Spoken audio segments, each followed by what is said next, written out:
வணக்கம். உயர் சாதிய கொடுமைகளை அரங்கேற்றும் வகையிலே உயர் சாதிகள் மட்டுமே நீட் படித்து டாக்டராக முடியும் என்ற சூழ்நிலைகளில் கடந்த சில காலங்களாக உருவாகி வருகிறது. 12ஆம் வகுப்பு படித்துவிட்டு அதனுடைய மார்க் அடிப்படையிலே மதிப்பெண் அடிப்படையிலேயே மருத்துவம் படிக்க சென்ற காலங்கள் மாறி இன்றைக்கு நீட் எழுதினால் லட்சமாக கொடுத்து கோச்சிங் செய்தால் மட்டுமே படிக்க முடியும் என்ற சூழ்நிலை உருவாகியுள்ளது. கடந்த காலங்களில் நான் பேசியுள்ளேன். அதாவது ஒரு சைக்கிள், ஒரு பைக்கு, ஒரு காரு, 3 பேரும் திருப்பூர்லேருந்து சென்னைக்கு போகணும் அப்படின்னா காரில் இருக்கவங்க எளிமையாக போயிடலாம், பைக்கில் இருக்கவங்களும் ஓரளவுக்கு போயிடலாம், சைக்கிளில் இருக்கவங்க போக முடியாது. அதாவது சிபிஎஸ்சி பாடம், ஸ்டேட் போர்டு, அரசு பள்ளி. அப்போது இந்த சைக்கிளில் சென்னைக்கு நீ 3ம் ஒரே நேரத்தில் வரணும் என்று சொல்லும்போது இது நியாயம் தானா? ஒரு ஸ்டேட் போர்டு கூடி பார்த்தீங்கன்னா அவங்களுக்கு கல்வி அறிவு ஓரளவு கொடுக்குறாங்க. சிபிஎஸ்சியினுடைய சிலபஸ் வச்சு கொடுக்கும்போது ஸ்டேட் போர்டு கூட இங்கிலீஷ் மீடியம் படிக்கிறவங்க ஓரளவுக்கு சமாளிச்சிருவாங்க. தமிழ் மீடியம் படிக்கக்கூடிய ஒரு முதல் கல்வியை நேசிக்கக்கூடிய இந்த மக்கள் அந்த நீட் தேர்வு எழுத முடியாது என்ற ஒரு சூழ்நிலை உருவாகி உள்ளது. இதை நாம் பலமுறை கண்டித்துள்ளோம்.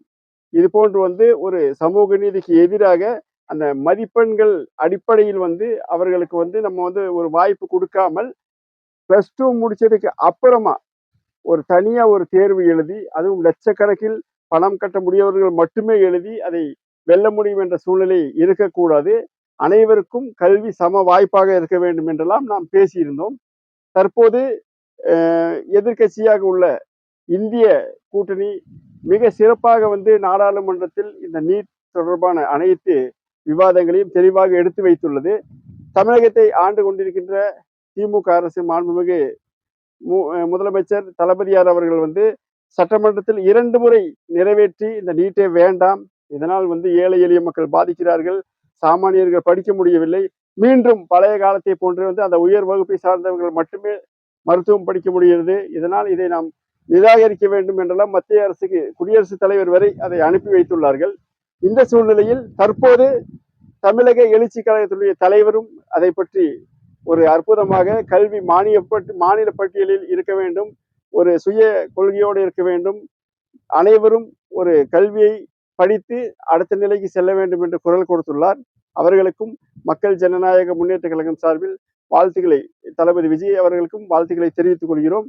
இதே போன்று அனைவரும் ஒட்டுமொத்த இந்தியாவும் குரல் கொடுத்து பாசிச ஆட்சிக்கு, பாரதிய ஜனதா ஆட்சிக்கு எப்படி மெஜாரிட்டி கிடைக்காமல் இன்னைக்கு தவிக்கிறார்களோ, இனியும் அடுத்த தேர்தலில் ஒட்டுமொத்தமாக துணை தெரியக்கூடிய சூழ்நிலை இன்றிலிருந்து ஏற்படுத்த வேண்டும்.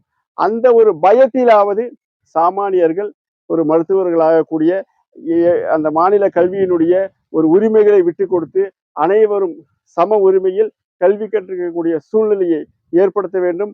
அதற்கு தமிழகத்தை ஆண்டு கொண்டிருக்கின்ற திமுக உட்பட தமிழகத்தின் அனைத்து கட்சிகளும் எப்படி ஒற்றுமையாக உள்ளதோ அதே போன்று இந்திய அளவில் ஒற்றுமைப்பட்டு ஒருமைப்பாட்டை மேம்படுத்த வேண்டும் என்று மக்கள் ஜனநாயக முன்னேற்ற கழகம் சார்பில் கேட்டுக்கொள்கிறோம்.